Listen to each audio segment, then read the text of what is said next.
আজ দেখাবো আপনাদের সাথে একটা বেকিং আইটেম, বিস্কিট। কিন্তু বেকিংটা করেছি হলো গ্যাসের ওভেন। আপনারা মাইক্রো ওভেনেও করে নিতে পারেন।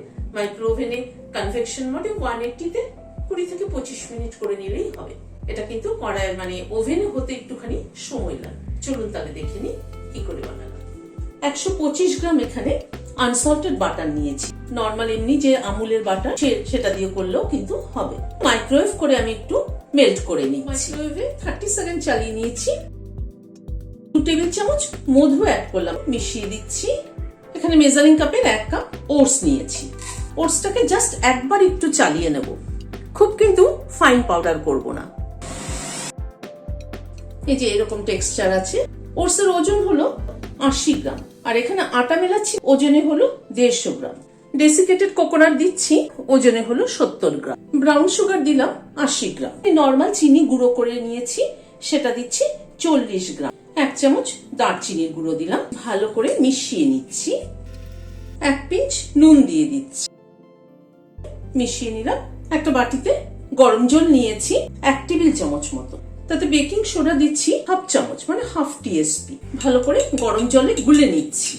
এবারে মেল্টেড বাটারের মধ্যে এটা দিয়ে দিলাম, দিয়ে একবার একটু নেড়ে দিচ্ছি। এবারে ড্রাই ইনগ্রেডিয়েন্টস গুলোর মাঝখানে এই মাখনটাকে দিয়ে দিচ্ছি, দিয়ে একটা স্প্যাচুলা দিয়ে পুরো ফোল্ড করে দিচ্ছি।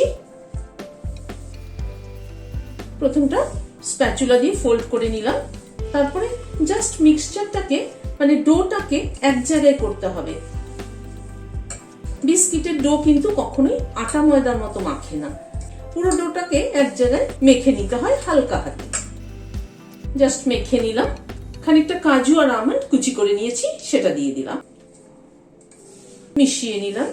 এবার এই ডোটা থেকে খানিকটা করে তুলে নিয়ে এরকম গোল গোল শেপ দিয়ে নেব।